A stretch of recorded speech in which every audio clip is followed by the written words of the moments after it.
Hello. Now it's the last lecture this semester on this kind of architectural models, and I want to talk about geometry and parameters in contrast to the grammars we discussed last week. So if you start with these, you download again these Mathematica files. Now there is much more Mathematica again and very few on Blender, because with Blender I think we made the whole circle things are discussed. So if you install that like in the usual way,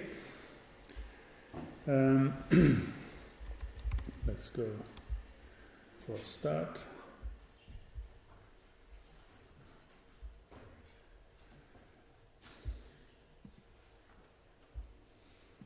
We have here all the lectures. This was last week. It was on topology and grammar.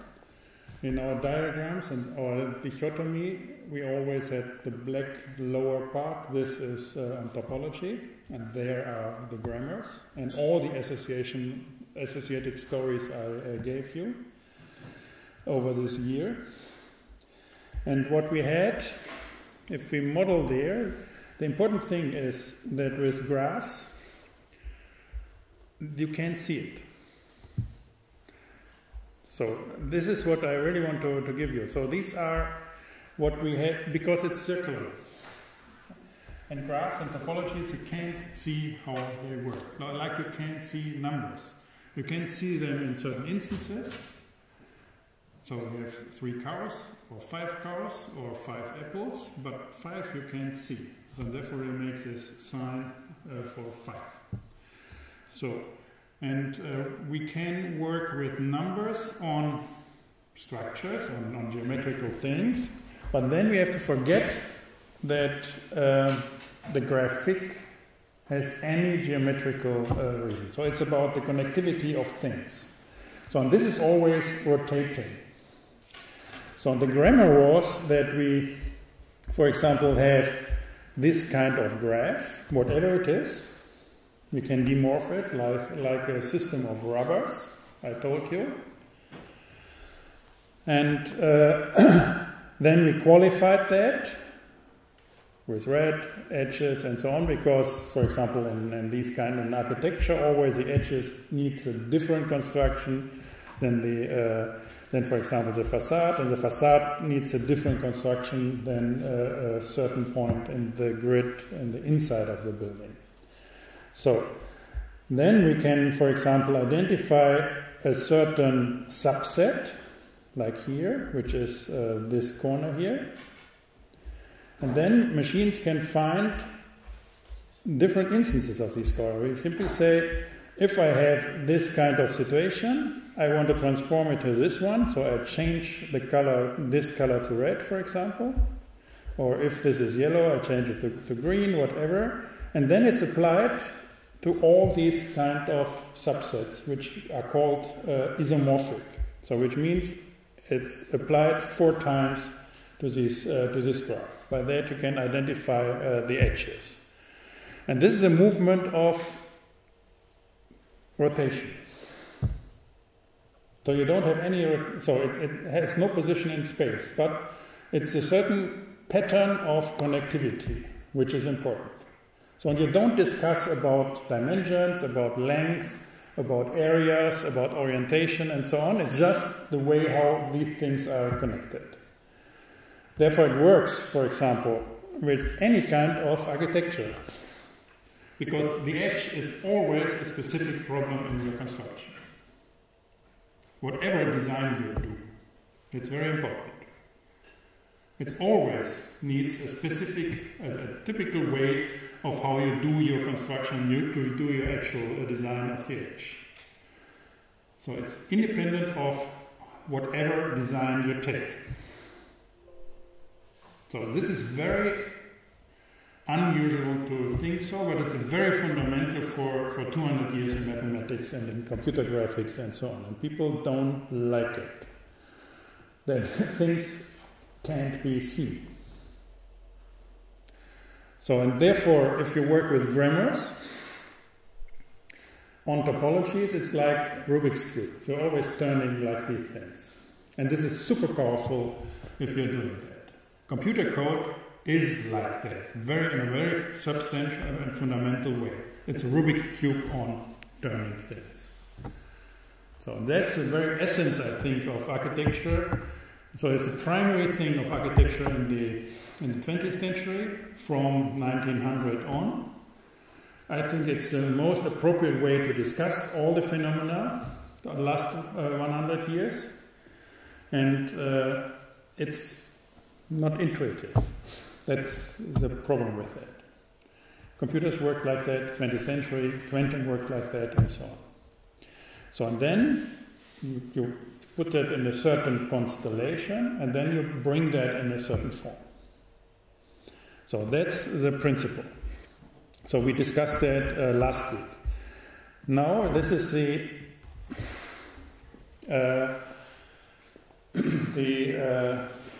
other side. Now we have this kind of network, and now we bring that in form, and that's about parameters and geometry. That's the other side. So you can discuss the go for the intro. So if you have this dichotomy, geometric parameters, and topology and grammar. So all the stories I told you are on in this dichotomy. So this thing here, what is associated with parametrism, and which is very prominent. This is a problem, and I think it's very important to distinguish it and be sharp there. I would say this is parametric design. It's not a parametric model, which means you follow an absolute line of a function and bring that to geometry. You make a shortcut between functions of the topology and the geometry. And by that, you have an absolute control over what's going on a certain location.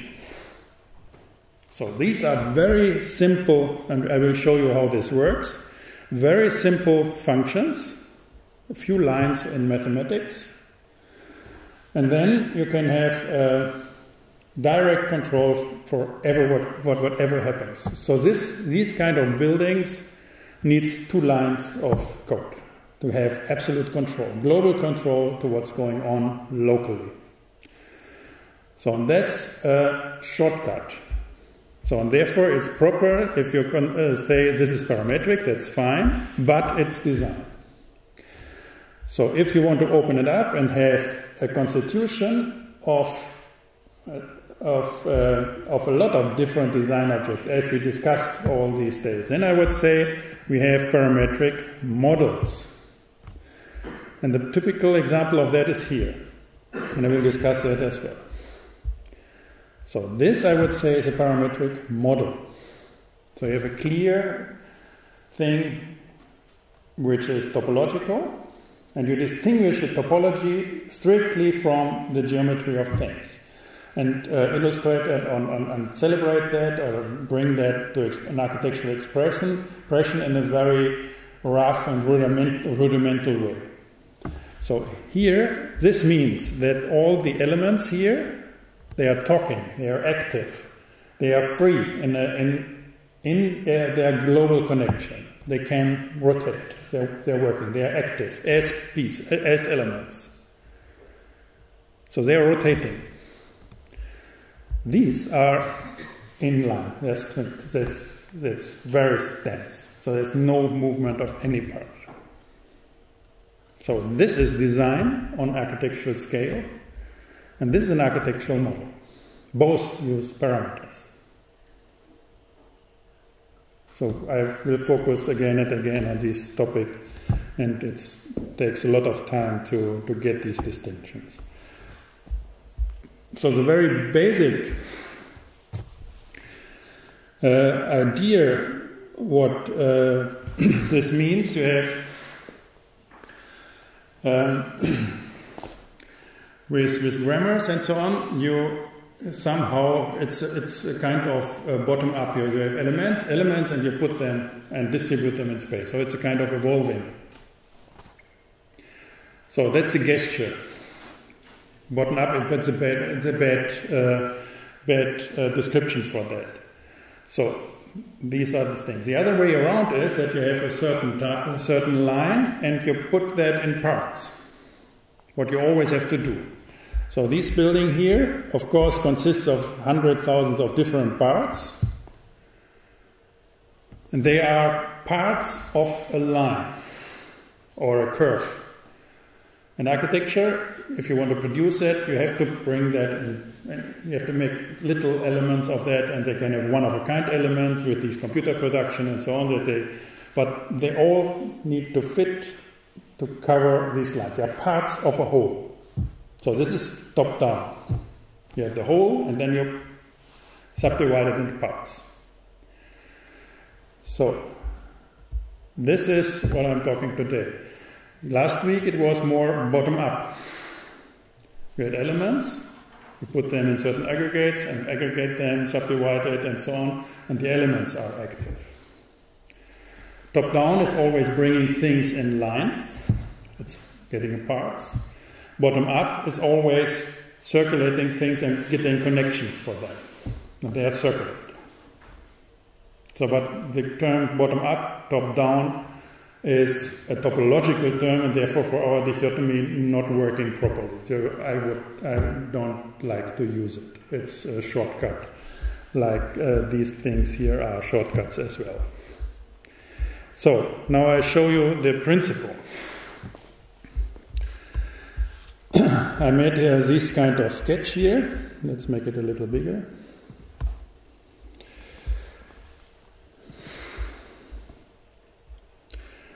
So, how to put, and you see Frank Gehry is working directly with that, and this is a Simpson.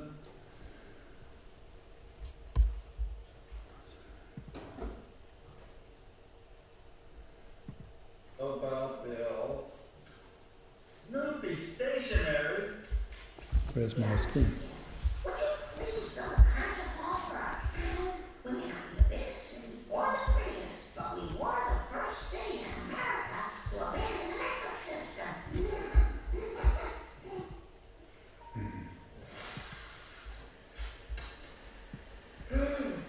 No, it's not working here. You're a genius.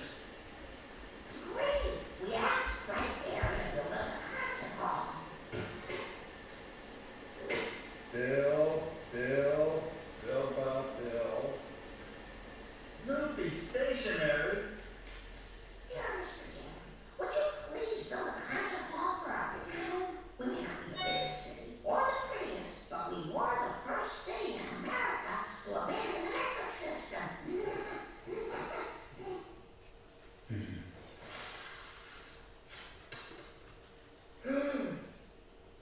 Frank Gehry, you're a genius. Behold, the new Springfield Concert Hall. And none of this would have happened if not for a letter I received from one little girl. Thinking. You wrote, I was the... Okay. So I experienced these kind of things with Liebeskind in life. Again, it's very same story.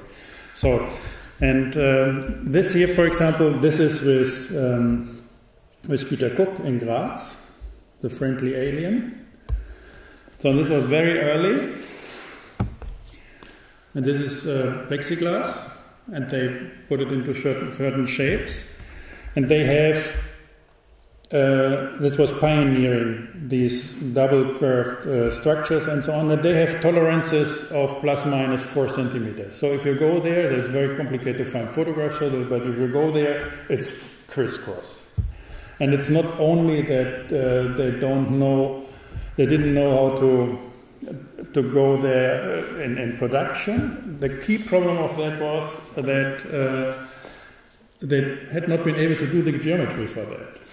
So CAD systems in that time, they had always splines. You know it from CAD. So splines, these nice things. If you cut them in 2003, 2000, then they had tensions because all the elements, all the small parts of this curve is dependent on all the others. So if you cut them, then like a rubber band, they lose contact and control. And by that, you can't cut a spline. Because an interpolation between, a smooth interpolation between a lot of things. So therefore, it's always out of control if you cut them. So it's complicated. And if you do that in 3D, it was a hazard with CAD system that day. So we did research on that, and there's our spin-off Design to Production. And 2007, this is the geometry our spin-off we did, and then we founded this spin-off. Still working with these companies. And here we just rewrite the algorithms a little, and then you have this problem solved. So, but to make these forms, you really have to cut that. You have to describe it in a certain mathematical way, and you have to get it precise and keep it precise by cutting it. And you see the cuts are very simple and straight here, so it's not too complicated in geometry. Now I show you how this works. The principles are here. So it's about here, for example, in Mathematica, there's a huge library of things, how to discretize things, which means how to get from topology to geometry. Topology is always infinitely smooth lines and whatever, all the functions and so on. So, and all these rotations, and if you want to get that built, you need to make it real. You have to make it from this frequency domain, from the circulating things, to make that real, to bring that to geometry. And discretization is the term for that. And if you want to build it, you always have to do it. So you have to behave as if it was smooth. So you can't have it smooth. It's always discrete. So there are different parts, always, in architecture. So, and these are the libraries. You can go there, and here you see the principles, how to make a circle. You can have it on volumes, on surfaces, here, and go here, all these kinds. You see the all the spectrum. Then you have the resolution here. In CAD systems, you have that as well. If you triangulate, you can have it very small and get very rough triangles. Here you see that. These are the concepts around. Here. Different ways how to make a circle, smooth, and triangles. Parameters for that and so on. Then with the regions as well.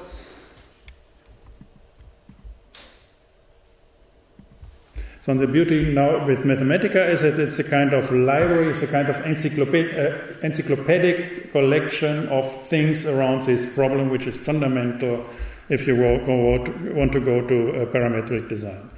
So how to triangulate that, any form, you see, look, what is it, repairs. So now we want to work with it. And I want to just give you an overview of what is always needs to be done if you want to work like Gary with his crushing of this paper and make a building out of it. So, now, first take the points. So I made just this line as for demonstration. In Mathematica, you simply can take this tool here, and then you can take coordinates, and then you have colors, coordinates, and so on, and you copy that,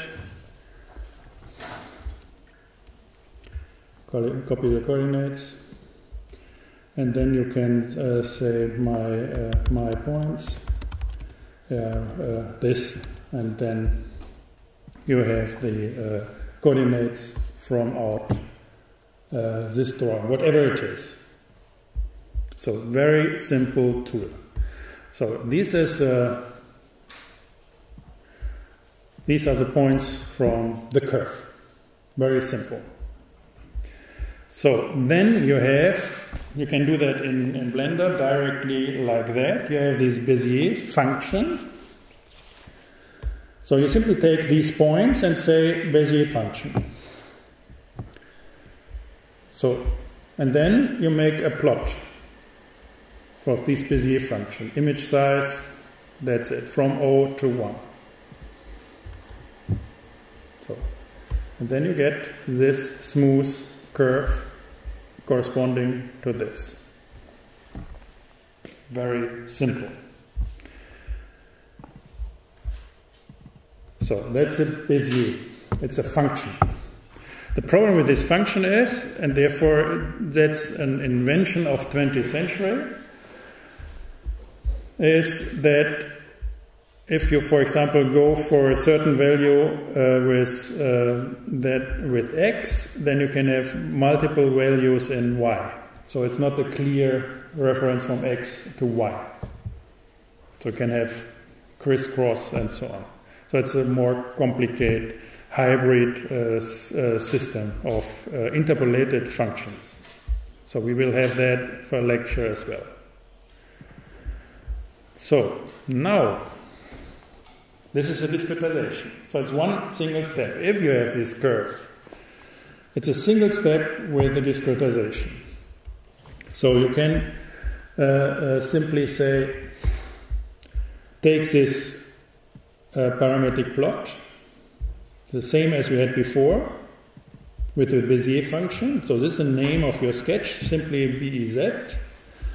So then you say, I want to have on the arc length, whatever the curve is, I want to have 24 segments of equal length across the line. So, and I want to show that in red, in a certain size, and that's it. And here we are. You can have 32, you can have 120. So that's very simple and proper.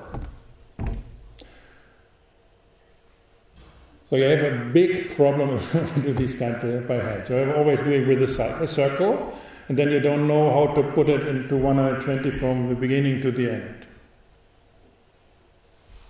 So if you're designing these kind of things, you have big problems in architecture with that. There's another big, we have it later. So now we make it 12. So, and there are other options how to mesh it, and you can write your own functions which criteria should be. In this case, there's a library of functions. This is just the length of the element, which is important for you as architects. To have the same thing across a certain form. So you can do it in 3D as well. So now, if you have these red dots, these are the functions to get the coordinates. So I simply say of this plot, take this, indexes, they have the numbers, and I have the points. These are the coordinates. These are the indexes, here the numbers, and these are the coordinates, and this now is the numbers of what we had. No, this is not fine, we need more of them. 24. So, and this is translation, so that we see all the numbers and get the points. So now I can ask for the points, and I get all the coordinates. So therefore, if you have a sketch, you take arbitrary points. If there is a certain contrast and detail, make more points, doesn't matter. Then you have this Bezier, smooth line, and then you say, I want to discretize this gesture. So it's always bottom up, top down. Yeah? Very simple, very useful tool, and you always have to do it. So, now we have these points, and then it's a question of how to display it. Now, the points are in crazy concepts. So, for example, we can say we want to have a graphic, we want to have it as line, and we want to have the line from the points. And then you have crisscross. So they are not sorted. So there is a nice algorithm. It's called find shortest tour. So check that out, what it means. Find shortest tour. You can look it up, what it is. Check it. Find shortest tour. No. Of these points. And then you see it's a length of the tour, and then you say it's going from 1, 19, 23, 22, above, and then you have this shortest tour. So if we take that and sort our points like this tour, so the tour is now sorting of points here, and now we make the graphics, and then we have a nice line across our sketch. So this is a typical topological operation. So we're turning things across. So we don't care about any geometry size or whatever. We're simply turning things and connect them to their neighbors, whatever it is. That's the beauty of it. Therefore, it's working whatever you're doing. So now we select the things which are smaller than 100, because we don't want this one, and we don't know which one it is. And we have now a nice graph. So this is a kind of lab to get this idea. And let's go now here. I simply put all the commands in one line and gave it the name discretize sketch. So, which means I had my sketch. These had been the points I took from my sketch. I simply want to say 22, and then I get 22. I get 120, I get 120. So I do this, all this here once, then I have this function, and then it's working just with this line, whatever you're sketching and want to discretize. So you always have libraries. So let's go for 24. And what is important as well, and therefore I gave you this library here for normals, and we checked this is an expanded version for that. I think it's too much to go into it. What you need and what you see here is, and we had that the last weeks with Blender, if you want to take this line and want to construct that, then you need, for example, a facade element here. This is an element, it's the same element, but you have to put it to this point and orientate it in a certain way. Put it to the next point and put it into orientation. So this is these red are for the construction, and these are for the faces, for the facade elements. These are for the beams and so on. And this is the vector of assembly. So we will use that simply then to trigger, for example, a proper drawing in Blender. So this is a typical result you have with Mathematica, and then you are happy. You have certain colors, certain points, certain orientations, and you know what the colors are. Then you have a library of designed graphics objects in Blender, and then you know the red one is a certain thing, put it there in this orientation. The blue one is another one, put it there, and then the whole thing is done. This is always how you organize things. So this is a link to an instance of a library you had in Blender, for example. That's the way. So there's nothing more to do for this kind of curvy architecture. Just the same thing in 3D. So that's the way how to do it. The principal mathematical setup. So, and of course, then you have certain tools in Blender or in CAD systems doing these kind of things. In supporting that, I want to show, then you can do it easily if it's professional. In Blender, for example, you can't do it because all these graphical elements, they get morphed themselves. So they don't make the distinction between design and model. And it's a complicated thing, then, because then you make the construction and then you go around the circle, and by that it's always morphing the design thing itself. So you can't keep that. I didn't find how to do it. Yeah? You have to write that in Python then. That, for example, the construction of your window keeps stable while the in-between is variable. So if it goes around the circle, it always gets parameterized itself. So it gets a design object. You can't have it as an element of architecture. So it's getting parameterized itself. So it's important that you understand these mechanisms. Yet for any professional tool, and you will find a solution following this path very easily. There's nothing else to look for. That's how it works. Good. So this was the first episode, and the very principle of how this works, that you have these kind of curvy things we call parametric design. Now,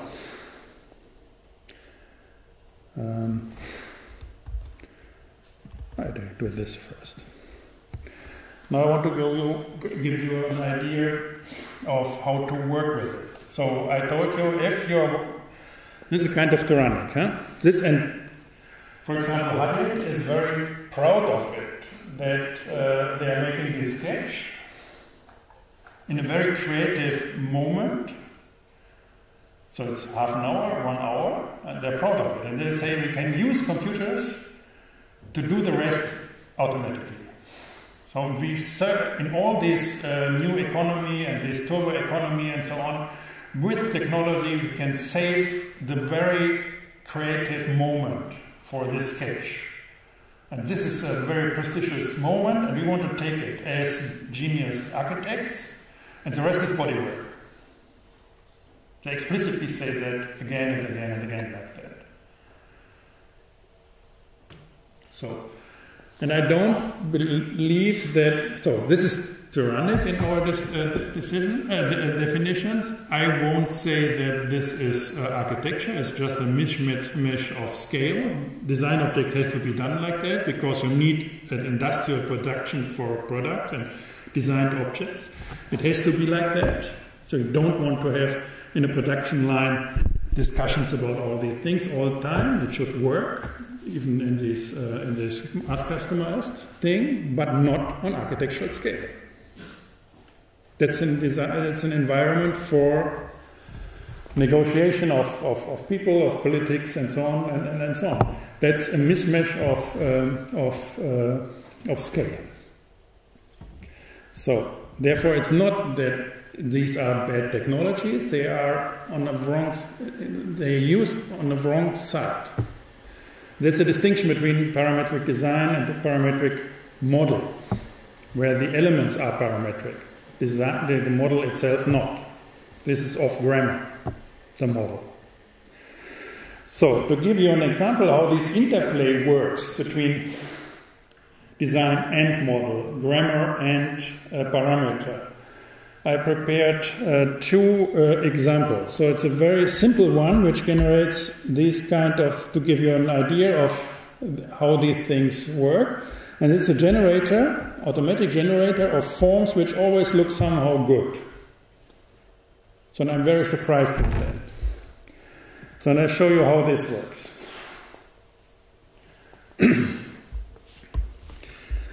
So we start, and these are, we simply start now with random points.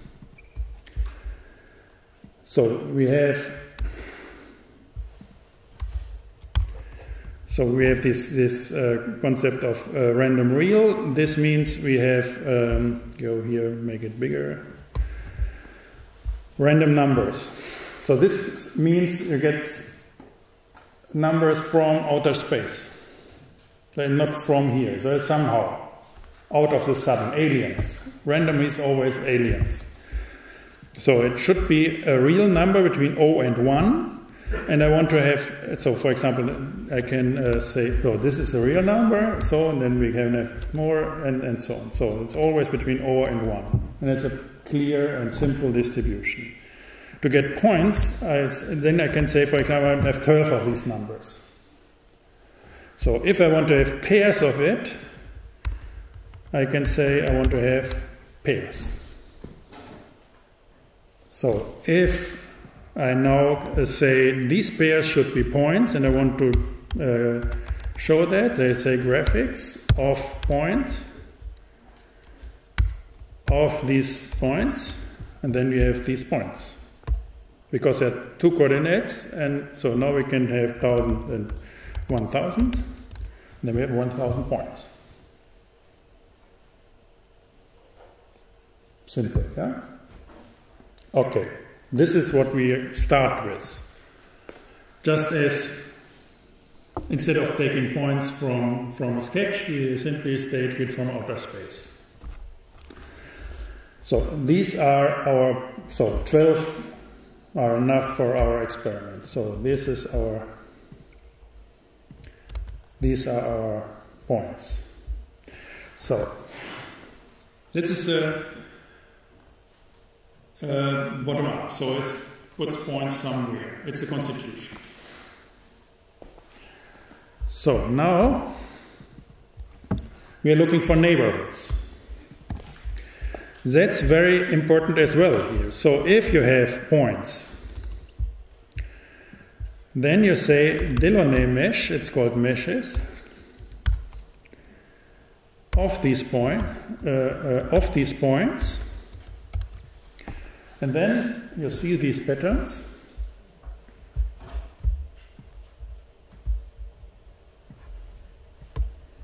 These points get always their neighbors. So they always get connected to neighbors which are not crossed by a view to a point which might be neighbor as well.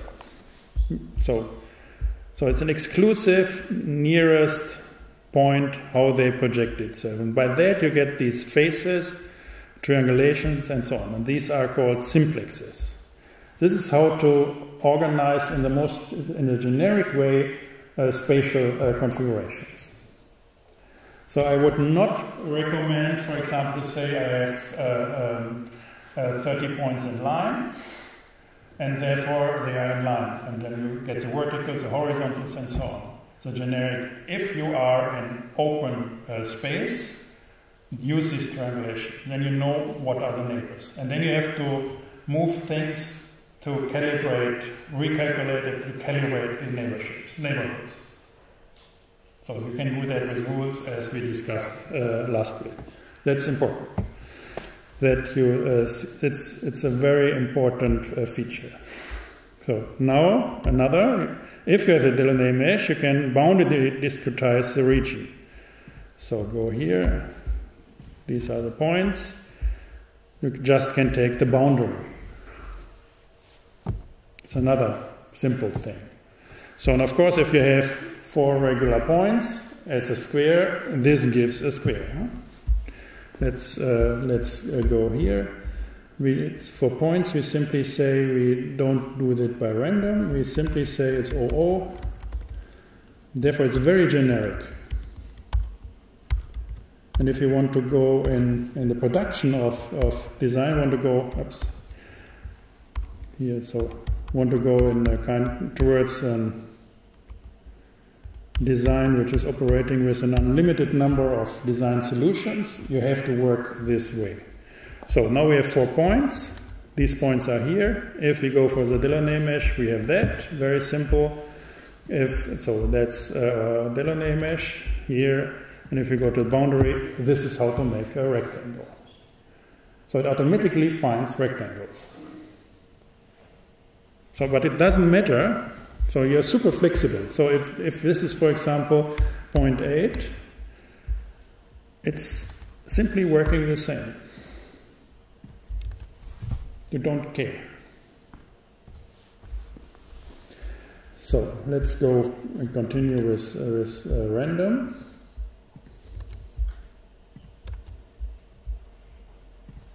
So whatever it is, and you get this kind of form. This is how to get, so here, these 2 lines is how to get a graphic of that. So to have, for example, have it in red. So now you can make, or you can export it as a graphics to Blender, to Photoshop, to PostScript, and so on. Now we have it red. So it's a graphics object. Here it's a topological object. So you can work and calculate the areas, you can find some neighbors, you can find loops, triangles, you can move the triangles, recalculate that, and so on. It's not flat. This is a kind of photograph, and we made a coloring, so it's like Photoshop, coloring of the things, and then it's done. It's kind of dead. So, now to get a population, go for the centroid.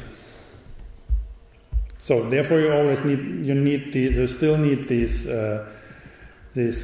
geometry here. Then you ask for the region centroid, and this is a point. So there's one command which simply says, "Give me the point where the center is of an object." So very helpful. Now I move this thing so that it is centered as a point of 0. Another simple command, it's this, move the whole thing by, so it's always, just look at it. So this again is a comprehensive function. So if I take this production of a new form, inclusive the graphics, centered at a point with a background, that's my function. And therefore, if I want to have one with 12, now I have a generator of these forms. So now 24. So, and the phenomena now is, and therefore it's a little boring, we have to improve that. Phenomena is, the more points you take, the more it gets rectangular. So it's getting interesting. If you have 3, it's not interesting, but if you have 6, you get a kind of interesting forms. So put the same thing with scaling. You have it here. Now we put it 1 to 2 to get it horizontal. And here you get examples. And they are always working pretty well.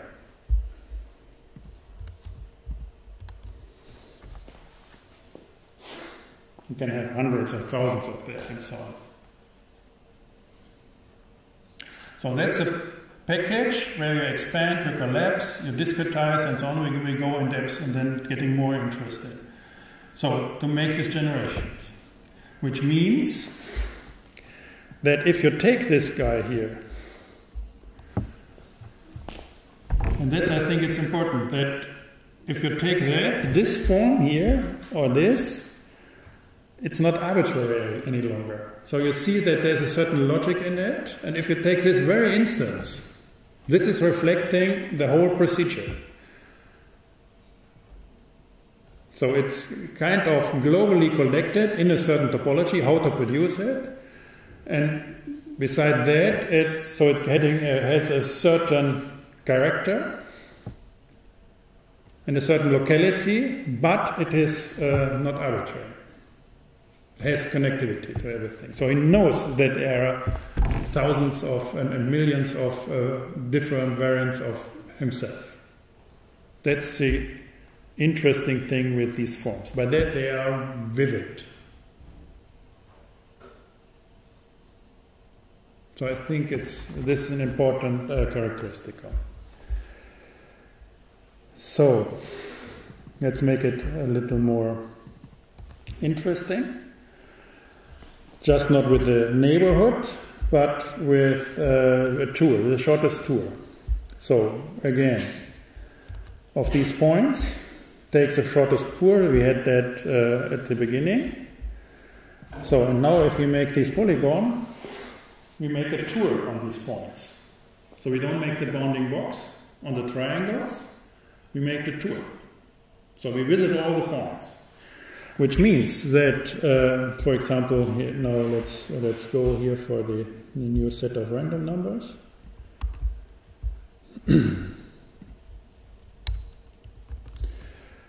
So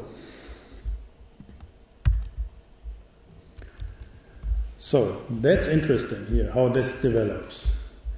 And especially if you change this parameter to 120, you get these kind of figures.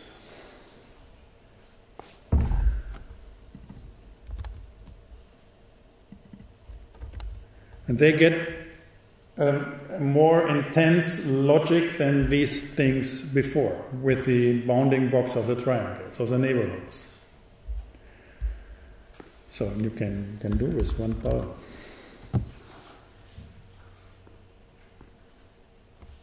But they are working very good if you have 12. So these are strong shapes of expansion, collecting, and so on. So again, the centroid. It's the same code as we had before. Put it to the center.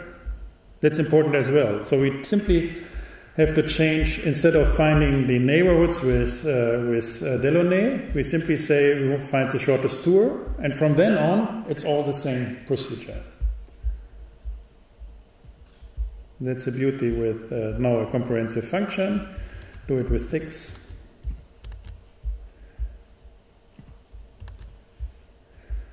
So now, what we want to do here, instead of going to the center, this is interesting as well, it's called the eigenvector. You see, if you have a certain thing, then you see, ask where is the main axis, and get the orthogonal to that. So you have two-dimensional, where the coordinate system, where this matches most. That's called an eigenvector here. So by that you can align things. So which means it's nearly no code. You simply have to do, where is it here? ES. And this is the code to get this form here aligned. It's nearly nothing. That's very interesting to, so that you find, if you have a certain population, you find the principal axis, it's called the eigenvector, you find the orthogonal, and then turn it with a simple dot multiplication. We will go there if we have time as well. So it's a simple dot, and then you have it. It's not a problem. Put it comprehensive, and now we get always horizontally aligned species. We can scale it, and now we have horizontally aligned species here, and now we create a grid of these things here, and they are of a much stronger character.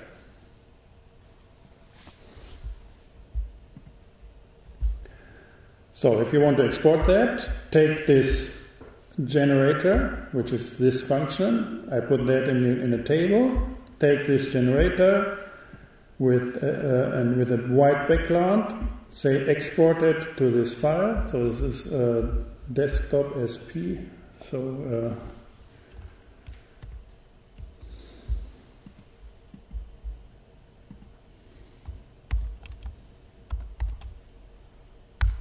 this is our folder.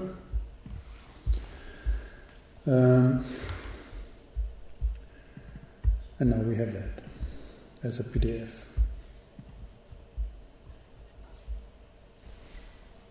And that's strong.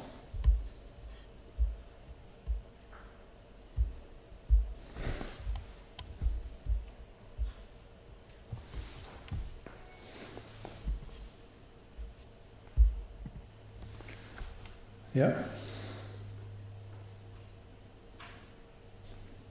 And I find it very interesting that if you're working with these very principles and put them one inside the other and reflecting the other inside out and so on, as I told you with the Villa Rotonda from Palladio, with the panorama inside and then the sculptural geometrical expression outside. So if you're playing this in a very elementary level, these things, they work. It's very surprising.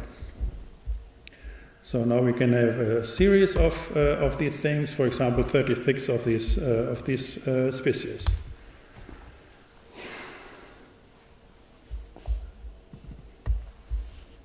Here we are.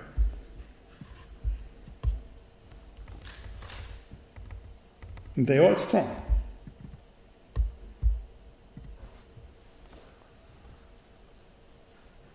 I find that very fascinating. It's an indicator. I don't know. I think by that you go with architecture to a kind of meta level. So these elements, they're strong. And if you look for the last 30, 40 years in architecture, these kind of shapes and so on, they are got very prominent. So it doesn't matter that you really have to do it with programs and so on, or you're using AI and so on. The problem is that you start to understand how that a line is not simply a line. So you have to play around with it, and they have to follow certain rules, and by that these compositions always get strong. And this kind of inheritance of these persons, and they talk. These edges, they talk, and it's generated automatically. That's interesting. Yeah, no problem. Good. That was this example. Or here, I really like to go here for 12. Look.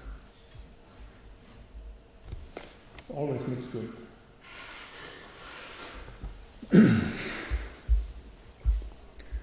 Give him another.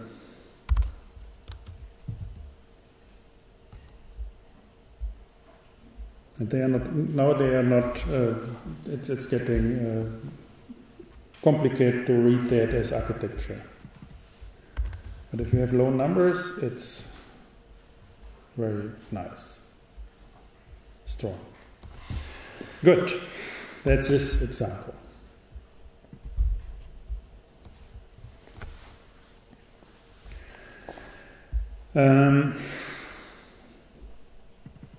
So, I just introduce you to just that you see that Keretz, for example, is a model like that. I don't believe that he's working like that. I know he's not working like that. But this is a model like what I showed you. So this is a prominent house. This is a house with one wall of Keretz. Looks like that, and we will work in this direction. So I took these pictures here, I took a floor plan, took the numbers here. So, and then I asked for, so these are the coordinates then, huh? Let's go here. Yes. The outer wall, so very few points. So in carrots is working with very few numbers. So it's like a marionette, a puppet. And in this case it's 1, 2, 3, 4, 5, 6, 12 numbers, pairs of numbers, and nothing more. That's his building. That's his architectural model. And then he has design elements and positioning them. So now I show you how the parameters of these things work. So now this is a scaling. I had 2 points here and I knew this is about 60 centimeters, so I scale the whole story. So now I have the points scaled. I get the things drawn, all these points, and this is floor plan as a ski. So it has 2 parts, 2 parametric systems. So the first is the facade and floor and ceiling, and the second is the red wall. So with the red wall, in principle you have, so you see there are these axes, there are 2 axes, and then you have this center point here, there's a kind of circle, and you turn this circle. That's the mechanics of it, to adapt it. So you turn the thing here up, around, and so on, and then the whole story changed. Here it's like this. This one is parallel to this one. This is parallel and same size like this, and this is parallel and same size like this. So the architectural model of carrots is that it says if this is point 1, 2, 3, 4, 5, 6. So we can. So then, okay, let's look at it. So here I say that, yeah, here this is an analysis of our points. It simply says, obviously, this is 4 to 6 to 9 in length. So, which is interesting. Not this important. Now, here I say, now I'm with 1 meter and 20, so it's 1 meter 20 here. That's our modular. That's the principal order of the facade. It's 120 with carrots. So this is the discretization. Yeah, very rough. So very few things in this parametric model. So we say x1 is 4 mods. So this is 4 times 120. So y1 is 0. It's a borderline here. So then I say the square of 2 and y is 6 mod in square. So which means the length here should be 6 modular. If this is 4 modular, whatever modular is, this is 6 modular. The next constraint. So then I say that x is bigger, x2 is bigger than 0, and y2 is bigger than 0 as well. So we say it's going to right and it's going up, and 6 lengths. So it's a circle, it's a quarter of a circle on the first quadrant there. So that's a third constraint. Then the same thing with numbers 3. It's 9 in length, and it's going minus in y, and minus in x, and plus in y. It's the second quadrant. So therefore, 9 greater 0, smaller 0. So, and here, then we say 4 equals 1, 5 equals, it's minus 2, 6 is minus 3. So which gives you these symmetries. You don't need more. These are the constraints for the parameters. So, and these are all linear equations. So our architectural model is these equations. And you say that x1 plus x2 plus x3 and so on, plus and y1 to 6. So these are two equations, here and here. And they should be 0.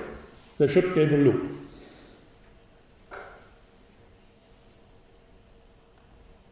Simple. And then the beauty is, you can say, yes, I want to solve it. What are the numbers for that? What is x1, what is x2, where are the points? In this case it says, yeah, there's a range of solutions, so it's not a single one. So we have a huge population, an infinite population of different solutions meeting these criteria. So then you play around. You simply say, I have A and B here, and then you can slide it. So this is a parametric model.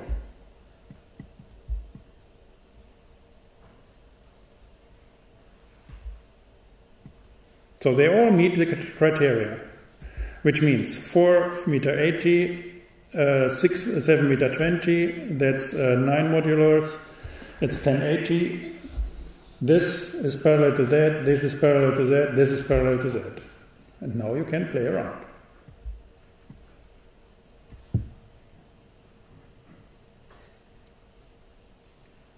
So very few rules for your design.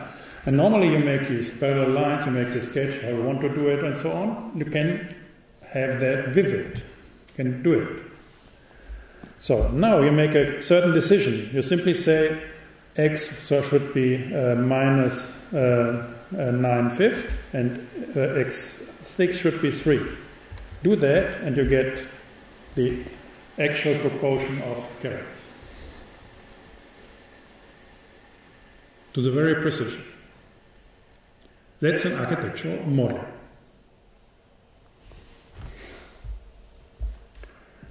Now go for the segments, segmentation in 1 meter 20, go for all the parts and so on. Now you go into production and then design. So, but that's it. Now we go for the wall, similar setup. Now you have this wall here. We can move it. There's no sliders. But I think you get the idea. So now, having all this in common, wall and thing.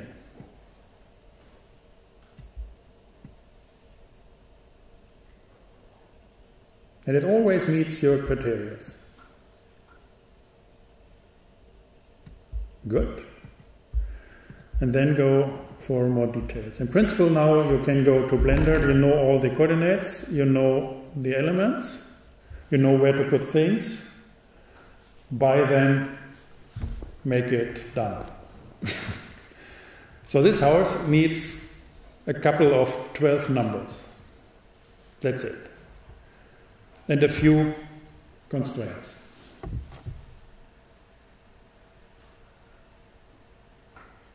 And because it's this dense, and like this, like a Rubik's Cube, everything is like a Rubik's Cube, it's got this certain aesthetics. It's not arbitrary how it works. Yeah.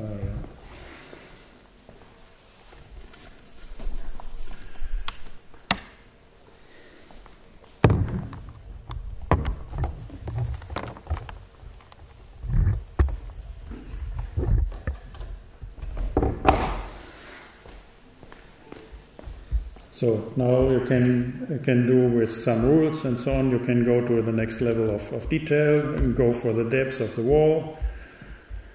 Go here, get all the principal details. Go for the production of the glass and of these walls and so on, and make that as parametric again. So if you want now it's getting a little slow, a lot to calculate, but it's a whole building.